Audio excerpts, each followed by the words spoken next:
Today's video, what I want to do is I want to talk about Mo Norman.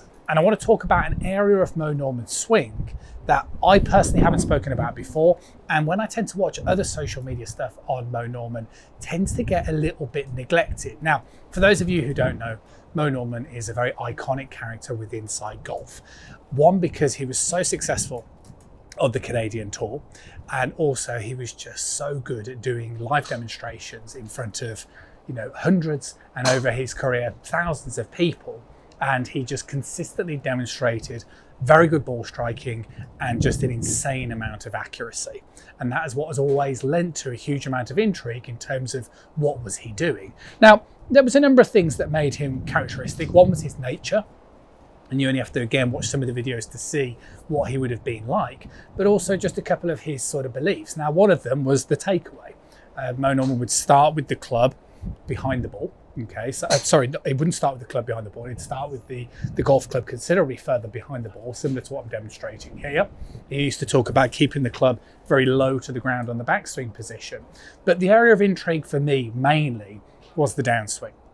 And the reason for that is because what he talks about when he talks about getting his shoulder down, he talks about staying low, he talks about keeping his trail palm pointing up towards the sky. Those are things that I have always believed, that I've always had in my own game as well. Not to the same degree and level as him, I'll honestly admit that, but I wanted to talk about how, if you guys are interested in copying those feelings of getting the shoulder down, keeping the arm up, one of the things that we have to do is talk about the leg work. So let's get stuck into it. The narrative is using the ground in general golf instruction. And one of the things is you want to get the feeling of having a good posture.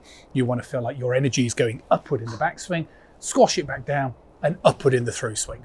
You can't argue with that. The science behind that is completely there, whether it's force play data or whether you just watch the long drive champions, you can see how well they use the ground. So if you're somebody who is working on your golf swing for a distance and you're thinking about pushing off the floor and straightening your lead leg, absolutely fine.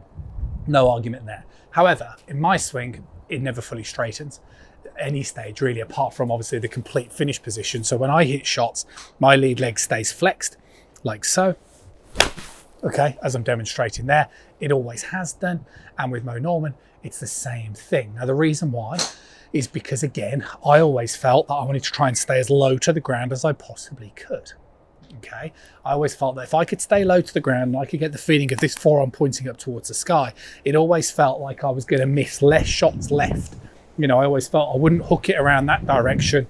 I'd always be able to get much lower towards the floor. So let's talk about how to do that. Now, the first thing you have to do is you have to allow your pelvis to move left, so towards your sort of lead side. Now, as I'm sort of doing this, it's like a swaying motion. Okay, now we're going to exaggerate it for the benefit of this. So you can see as I'm literally just feeling like I'm swaying this way, keep your head pretty still and allow your lead leg to feel like it's flexing. So it's kind of, softening even more. So sometimes golfers try and sway and they keep the left leg straight and gets a little awkward. So literally feel like you're softening in towards that side and lowering. Okay, so your head's still staying still. Okay, which is a key thing. So we don't want the head moving over there as well. But I'm really squashing down in towards that side and then turn. Okay, so just practice literally just as I'm demonstrating here. Move left, okay, and then you can rotate. So this is kind of that feeling like so, and then you can notice the way you should be able to get much, much lower to the ground. So move left, rotate, and then you can rotate a bit more. And what you should notice is obviously the more you lower, obviously, and the more you turn, then what you should start to feel is how much lower this trail shoulder is. Now, if you can get this shoulder lower to the ground, then obviously you're going to be able to do things like drive this elbow and keep this forearm upward facing for longer, because obviously, well, I'm lower to the floor, so this arm can stay bent. If I end up in a position like so, and this arm straightens too soon, then that's going to be a problem. Okay, so what you want to do is you want to first of all just get used to this feeling of getting low, flexing, make sure the upper part of that leg is facing towards the target. You can turn your foot out as well if that helps. Shift the weight there, turn in towards it, and then just sort of get that feeling as you're turning that you're still staying very low to the ground. And you should get that nice feeling of this shoulder dropping down, which is going to lend itself to you getting that sense of this arm being able to come through. Very much, as I talk about a lot on the channel, the skimming a stone analogy. If you were going to skim a stone, you would do the same thing. You would try and find a way to get as low to the floor as you possibly can. And that's the feeling that I want you to try and get inside your golf swing first and foremost. You become accustomed to that move, turning your chest while staying down, getting that shoulder down, then you're going to start to be able to get that feeling that Mo Norman talks a lot about as well, which is the through swing.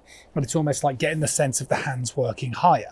Now, a drill that I work on with students who have a tendency to do things like come over the top and don't move enough this way is to swing against the wall. So I get them literally doing some practice swings where they're getting the feeling of the hands moving up the wall this way. So it stops any of this motion and it forces them to find a way to stay much lower to the ground. These are feelings, okay? Now, some of you may be very intrigued and you try and literally emulate things that Mo Norman talks about. Absolutely fine. If that's the point of your interest, then that's great. But for most of them, and for maybe students of mine that are watching this video, I think the big thing that you want to be trying to do is understand, look, if you're desperately trying to find a way to get this shoulder down, if you're trying to find a way to still rotate through the ball and stay lower to the ground, don't underestimate the leg work. Okay, and don't underestimate this. This stays flexed, turn into that. That's going to give you the ability to stay lower. If you sort of straighten that up, that's going to pump you back up way, way higher. And I think that's the message that I really want you to take away from this video, is of all the brilliance that Mo Norman did, and he does, the only reason why any of that was possible was because of such great leg work. See you soon.